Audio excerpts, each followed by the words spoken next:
podcast. I am so excited for you to meet today's guest.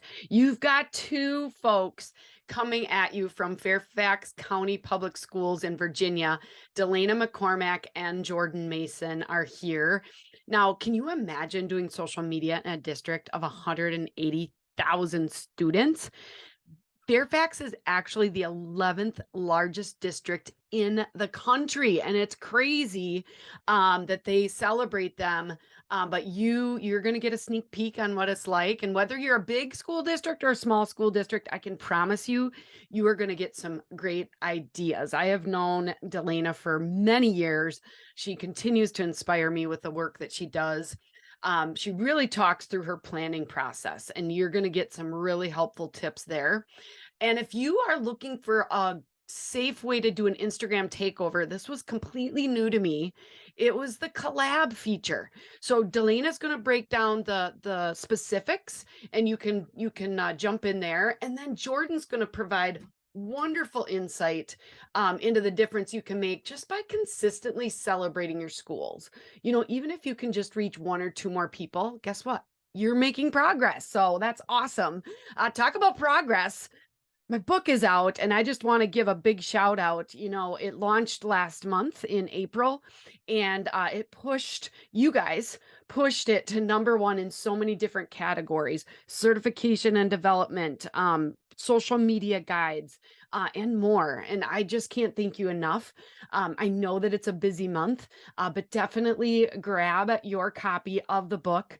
I'll be signing them this summer at events that I'll be at, like the NSPRA conference. So bring your book along. I'll be happy to sign it. And it just makes some great summer reading to really give you the foundation of doing social media well. We've got over 50 different stories featured from schools across the country that you're going to be able to learn from. So let's get started with this week's K-12 PR tip. All right, this week's K-12 PR tip is this Friday, May 12th, is School Communicator Day. Yes, you get your own day, and I want to celebrate with you. So if you're listening to this podcast live or when it launches the week of, you can join me live Friday, May 12th at noon Eastern, 11 Central. And I'm going to be doing a live presentation of my 2023 social media awards. You guys, I do this every year. I always go live and share the winners on School Communicator Day. What better day to share it? We've got a lot of treats for you. Not only learning if you were one of the over 270 submissions that I received, but you're going to learn a lot because you're going to see what's working when it comes to social media. If you are on my newsletter list, you are going to receive the login information for that webinar. If you're not logged in or not signed up for my newsletter list, dude, what are you waiting for? Go over to my website, go to the show notes. You can get signed up right there, and then you will get the emails. Make sure that the emails come to your inbox, okay? Because sometimes they like to block, your IT group likes to block my emails, and I send you really good stuff. So just sign up for that. You'll get to join me. And then don't forget to recognize yourself on social media as well on Friday, because guess what? You deserve a great job as well. All right, now let's get to this week's podcast interview with Delaina and Jordan. We are in for a big school treat today. We've got Jordan Mason and Delaina McCormack in the house from Fairfax County Public Schools. Welcome to the show. Thank you for having us. Yes, we're excited to be here. It's, we can get together in person now. And will we be together this summer? You'll be there, Delaina, for sure? I will be at NSPRA, yes. Yes. And how about you, Jordan? I unfortunately will not be there, but Okay. Delaina will hold down the fort for both of us. Yes, exactly. And we'll send and tweet out lots of love. Delaina, I've gotten the pleasure of meeting several times in person. I feel like I met you really early on in my little school PR career, I think. Probably, yeah. I've been in school PR for so long, and then you came on, you're doing social media, and I was like, oh, okay, I need to know what she's doing because I need this help. Yeah, yeah, and I've been learning from you, so it's been so fun. So, as we kick things off, I'll let you maybe introduce yourself first, Delaina, and then we'll go over to Jordan. Just kind of share your background and your role inside of Fairfax County Public Schools. So, Delaina. Yeah, so I am currently manager for social media for Fairfax County Public Schools and lifelong school PR pro. I graduated from with graphic design degree from Arizona State University and immediately started as a graphic specialist for the local school district, Tempe Union High School District in Arizona, designed their logo. The third day of work, my boss, who was on the way out, said, "Hey, you need to attend this Arizona School PR Association meeting."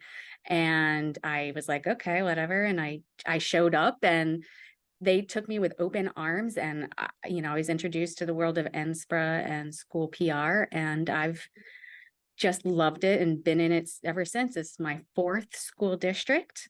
I worked with 3 previous school districts, 2 in Arizona, and then also one here in Virginia.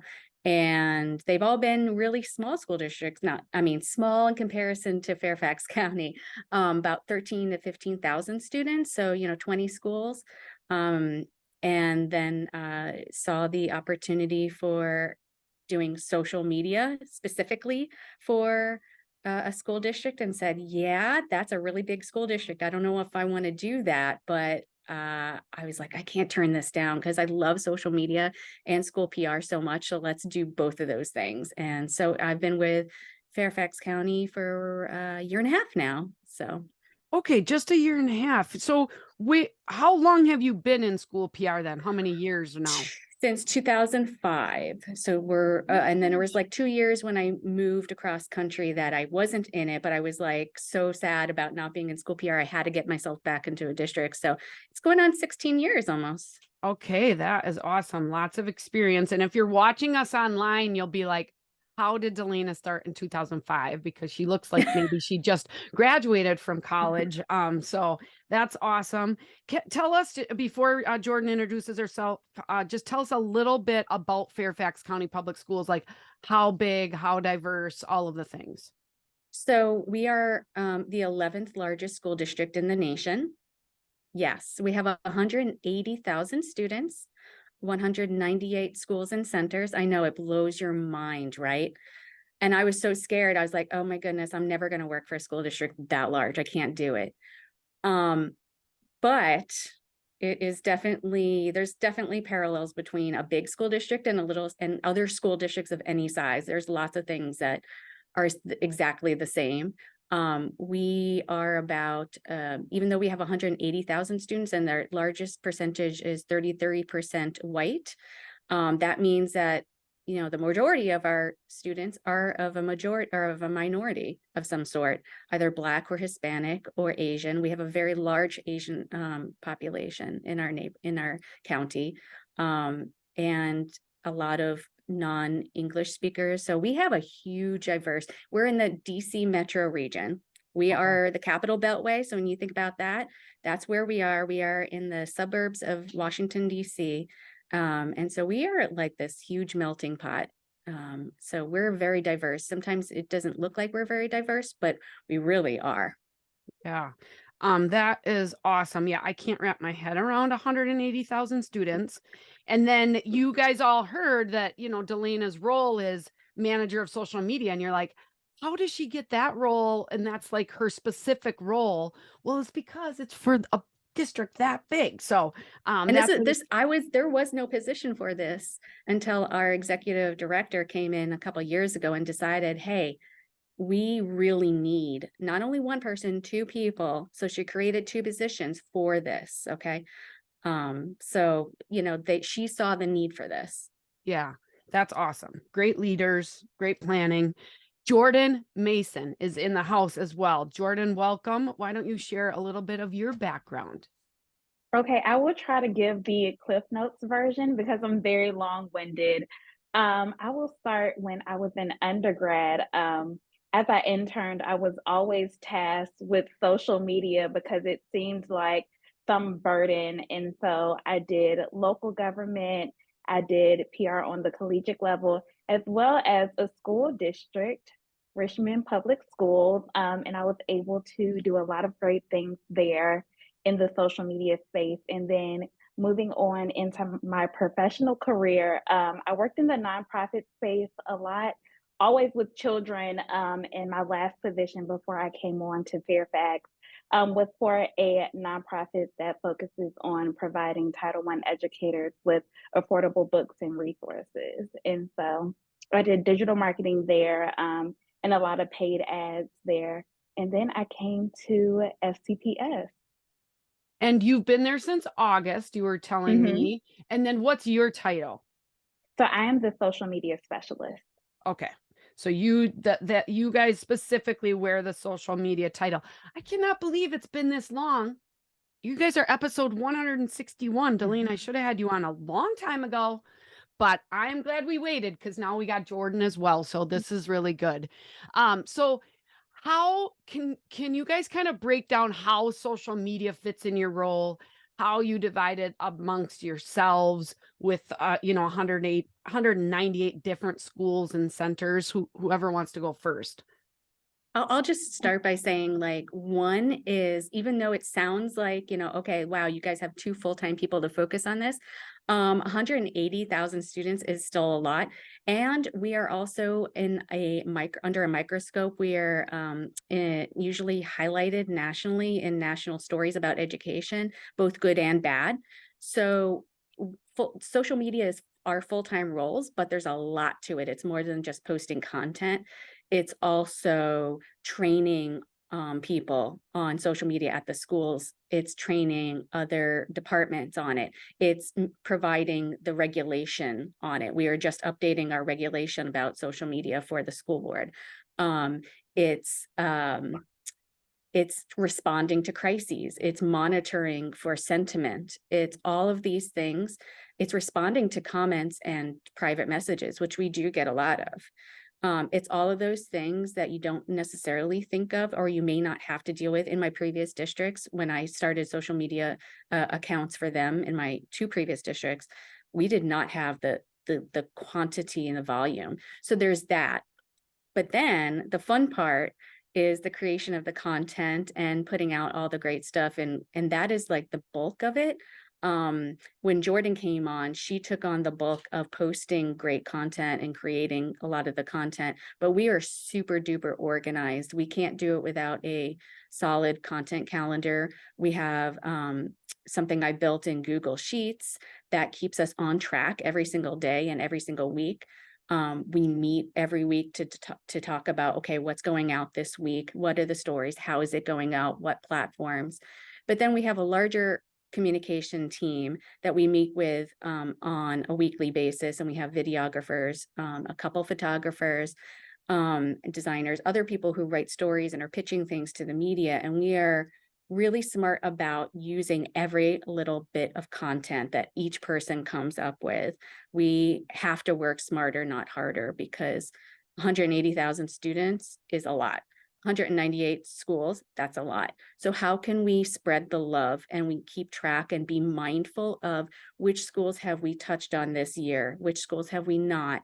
And across the team, our larger 30-person communication team, we are mindful of the schools that we're covering, what pieces, what stories fit into different campaigns, into different recruitment efforts, into different, appreciation and heritage months. Jordan, do you want to share about like our appreciation and heritage months? Like that's a Oh, big thing that we. yes, that is a big effort that a few years ago, our school board adopted a more inclusive calendar for our melting pot of a county. And so for the observances as well as the Heritage Month, we try to do a lot of cool content, whether it's engaging content, teacher spotlights, as well as student spotlights, alumni spotlight. So that takes a lot of collaboration to locate these members in our community that are doing great things and are that impactful and that also belong to those different communities. And it also takes a lot of research and collaboration and relationship building to make sure that we are appropriately representing these communities. And so that's a large part of our job. It's a lot of research, a lot of networking and relationship building that goes into this, because we want to make sure that we are appropriately recognizing everyone in our community and that they Mhm. feel seen. And if you feel you're listening right now and you think you have a hard time finding stories, imagine 198 schools and trying to find the right people. I can't imagine. Now, some people may have like coughed on their water or coffee when you said 30 people in your communications department, but I want to tell you, my ratio after talking with people over the past 9 years is usually one communications person per 5,000 students. So actually, if I do my math, I think you should probably have 36 and you have 30. And I'm sure you feel a little bit stretched Yeah. thin And even with those. that includes people who are specializing in FOIA and FERPA, which is Oh, like, so there's some people in there that are usually maybe not in a communications office for other places. But we're working smart, right? Like I said, our executive director saw the need for certain pieces. One of our main goals is storytelling. We have a media team that promotes good stories about our school district and pitches them to the media. Then we also use those on social media. Then, like all of these things that we do are all reputation building and sharing the good stuff. It's not just reactionary. We're proactive about doing all these things, and that it's like a cycle of positive news, because the more you do it, the more other people see it, and then they're like, oh, I want to be a part of that, and then they share their good stories. One of the best ways of getting people to share in content with you is building those relationships, and then they come to you and they're like, oh, I want to be able to be seen on the social media for Fairfax County Public Schools. Can I share you my story too? We're doing that every single day. yeah. And you guys have a really good, solid plan. You talked about, I mean, all your responsibilities, but your content calendar, your Google Sheets, you two as a team meet daily, you as a department meet weekly. Like, so you really got a lot of communication and planning. And you guys, it's baby steps, right? Like, Yeah. some of these things weren't in place maybe a few years ago, or maybe even when you started a year and a half ago, Delaina. It But took me a year to just build out a spreadsheet of all the schools and all of their social media challenges. But I did it. I did it, Andrea. I am on a mission to get every single school.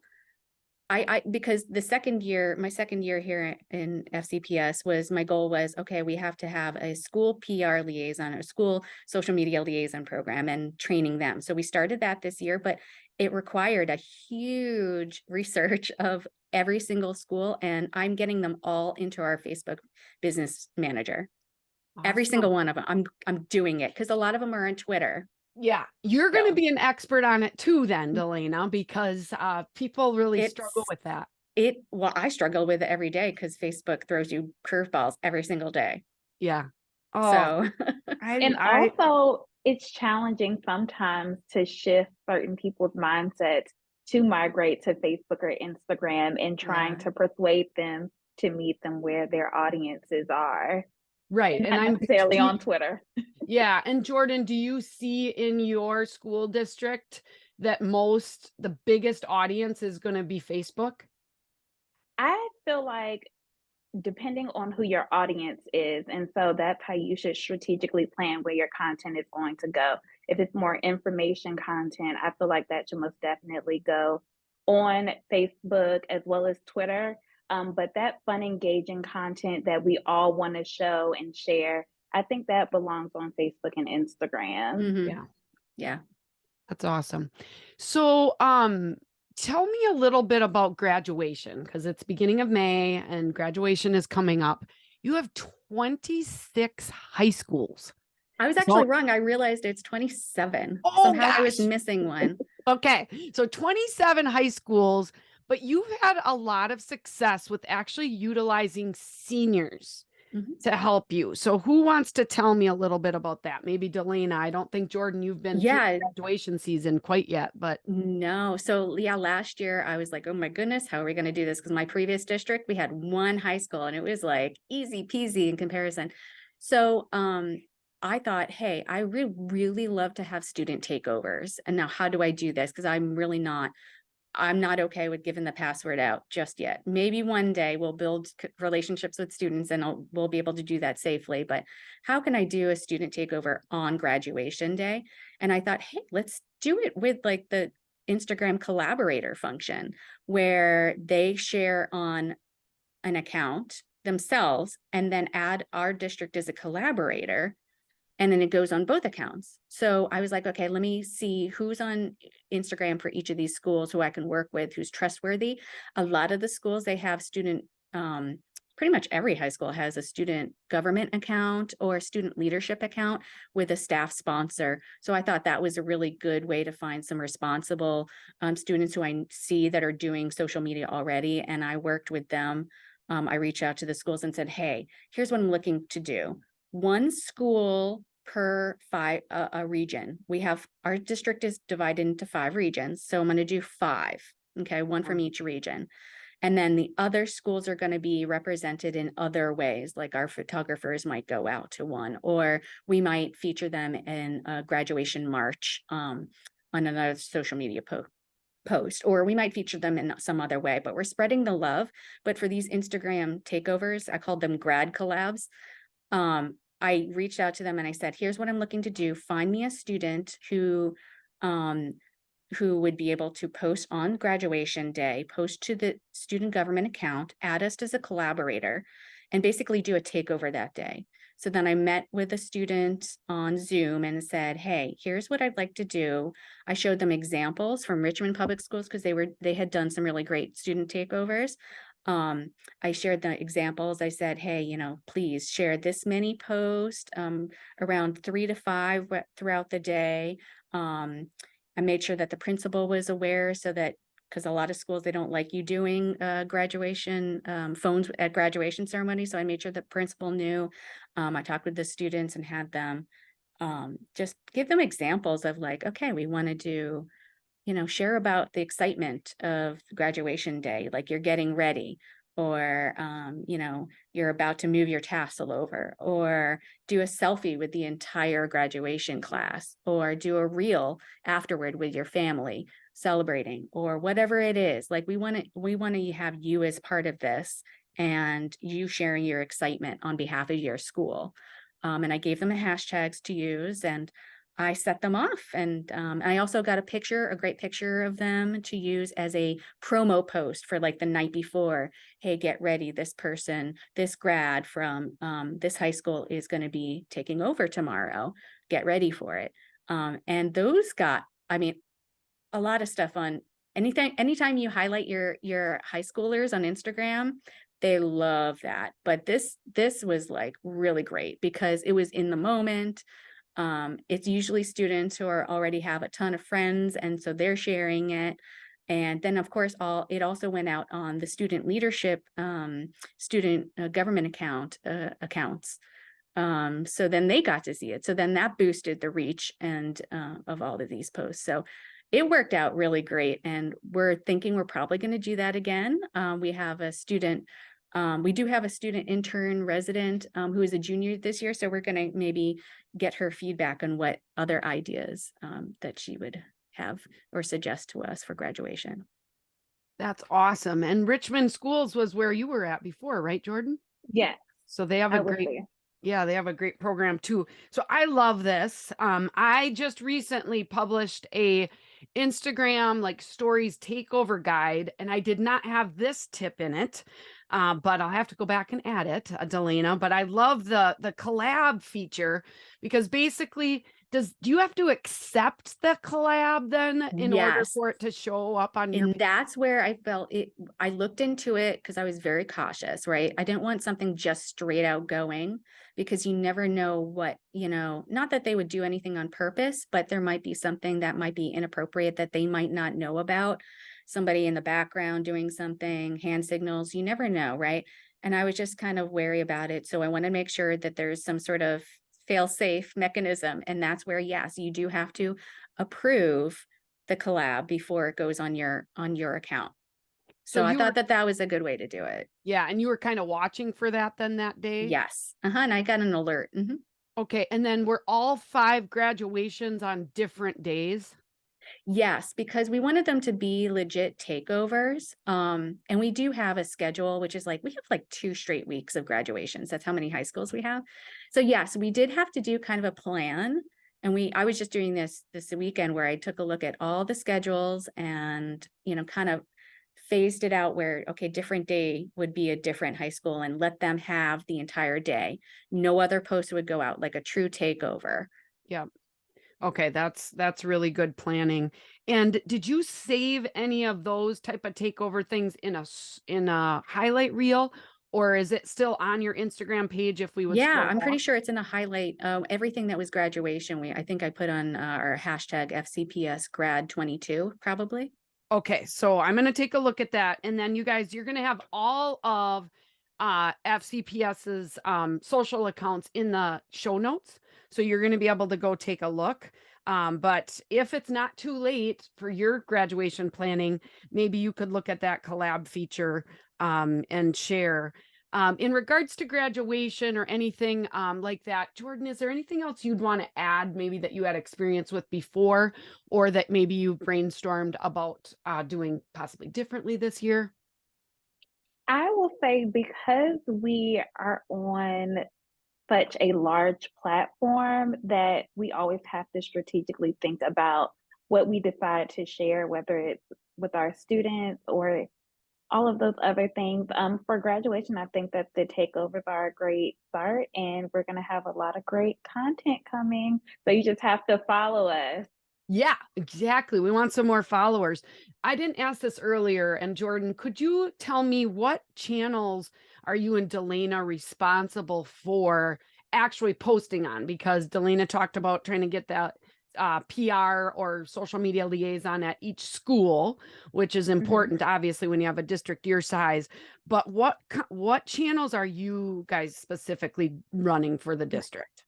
We run Facebook, Instagram, Twitter, and LinkedIn, and we are exploring, shall I say, next door as well. Okay. So we have 5 platforms. We also have multilingual channels. We have a Korean Facebook page and a Hispanic Facebook and Twitter account. Okay. Yeah, we have a multilingual team, intercultural team, Okay. and we meet with them weekly to talk about social media content, because then the stuff that's going on our main pages is now then they will also post translated and appropriate for their communities on those pages as well in Korean and Spanish.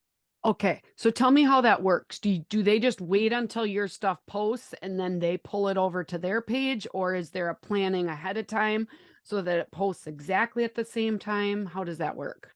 So we actually have a weekly meeting with them as well. And we have a great content calendar, and we already have those captions made and it's Okay. shared with them. The images are shared with them. Those translations are shared with them. So they are actually able to see the times that we post and post them and schedule them at the same time as we Okay. do. And so, like, all of the graphics that we have are in the multiple languages as well. So Okay. that way our community, all of our communities can receive all of the content. Okay. So if I don't have this already, I will get this added to the show notes. I want to do direct links to that Korean page and the Hispanic Facebook and Twitter so that other schools could see what you're doing. And so again, if I didn't have you provide that, I'll grab that. So everybody listening, you guys can take a sneak peek at that. So our time is going by really fast. Jordan, with your biggest struggle when it comes to social media, like, because you guys have a huge pie of people that are responding. If you'd say what your biggest struggle is, what would you say that would be? I would say that our biggest struggle is often that since we are on such a large platform And because our closeness in the proximity to DC, we receive a lot of national coverage, and we receive feedback from members who are not in our community, and they are very vocal. And so trying to maneuver and figure out how to combat some of those loud voices who aren't in our community sometimes can present a challenge. Yeah. Anything you'd add to that, Delaina? No, that part sometimes can bring you down, but we're really good about going back to what is our mission, and it's the storytelling, and we focus on the people in our community. And if you look at the people in our community, the vast majority support our school district and support our public schools. And so when we focus on that, we know that we're doing a good job. Yeah, absolutely. I'm going to ask you both this question. In the last 6 months, a year, what's been your favorite story that you've been able to tell through social media? And it might not be the one that reached the most people, but it was just that powerful story that really stands out to you. Delina, do you want to go first? Yeah, sure. I'm trying to think of between two ones. There's one where there's this student who is blind. I think she's an elementary student, and she's blind, and she was leaving the country just before Christmas, and her teachers provided her with a Braille writer, which is kind of like a Braille typewriter, just as like they had it donated to her as a special gift because she was moving to a country where she wouldn't be able to receive any services for a student who is blind. And so this was just such a touching story, and it received a pretty good traction. It wasn't viral or anything, but it was just so touching because you could see that the teachers just like loved her so much. And especially for a student who didn't have, anything coming, didn't have the right services prior to coming to our district. And then now, she was able to really grow and learn in our district. That was really special. That's awesome. Was that a video or a photo that you had shared? It was we only had a photo because Okay. they didn't, the student, by the time we learned about it, the student was already on her way out, and it was winter break. But I worked with one of the teachers and the social media liaison at that school to kind of just, through email, get some photos. Okay, that's awesome. And we'll get a link. I'm going to make sure that I get a direct link to that post because I think you guys are my listeners. You like to take action and you like to learn to see, okay, how do you take a story like that that's very powerful, lots of emotion? How do you put that into, a social media post? So we're going to give you the direct link. So go to the show notes. Okay, Jordan, what's your favorite story? So my favorite story, I did two for Black History Month, where they were alumni spotlights. One was an Olympian and one is an actress. And it was this really cool sequence of videos that I used CapCut, Canva, and iMovie to edit. And it was a voiceover of them kind of just sharing their journey through SCPS, and then also future goals and how they are making Black history and how they represent FCPS Black history. And there are also collaborating blog posts with those two features as well. And so it's really cool. I used a few trends that I saw from TikTok, and I think it's visually very pleasing. That's awesome. So we're also going to get those two links, okay, so that I can Yes. share those out. And as we kind of wrap up, what would you say is your best social media tip? We've probably already talked about it today because we've talked about a lot of things. Delaina, do you want to go first with your tip? Okay, I'm going to push two quick things. I'm a data geek. So I always tell people, get your data into your own spreadsheet. Don't rely on a third party. Don't rely on Facebook. Download your data and get it into a spreadsheet because you never know, like if you're going to be able to keep it or if you move platforms or whatever. So that's one thing. And then the other thing is A/B testing for your posts in Facebook. Oh, who knew? Like, I wish every platform had this. We use this actually on a weekly basis where we try to test different captions and things on your posts, and it's just built in right there in Business Manager, to test your posts.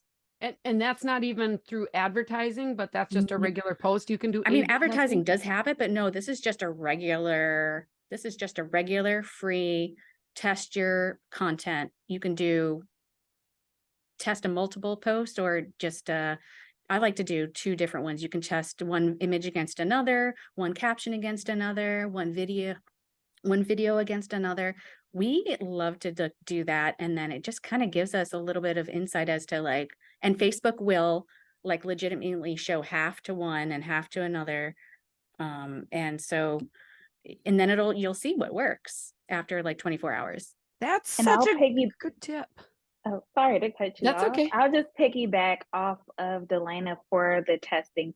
Please make sure that you only change one variable, because Yes. you do not want inconclusive data.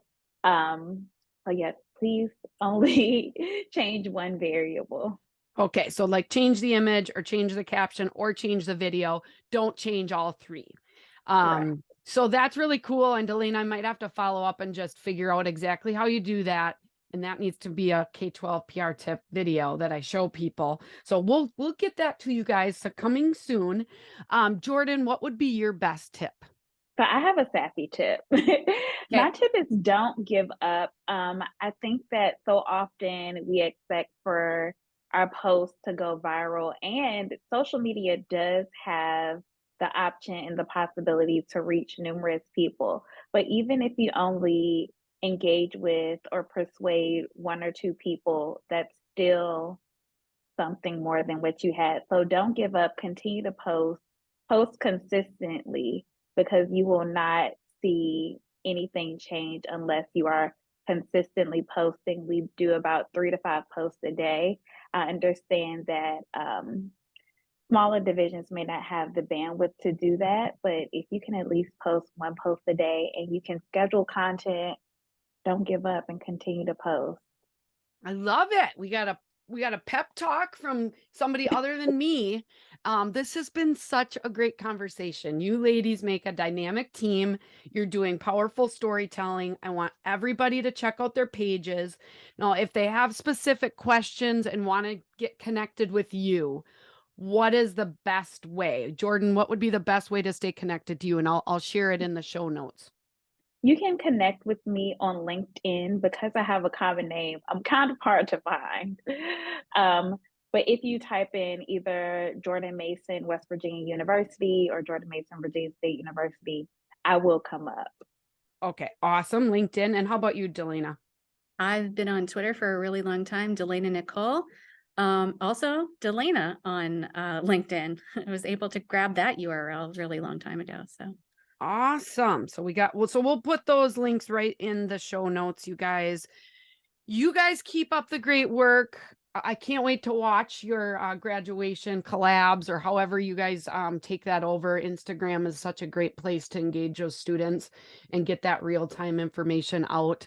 If you want more great hacks and things that work, you're going to watch their page. So we're going to get some new followers, and that is great. And we will see you guys all same time, same place next week with another great guest on our podcast. Thank you, ladies, so much. Bye bye. Thank you. thanks.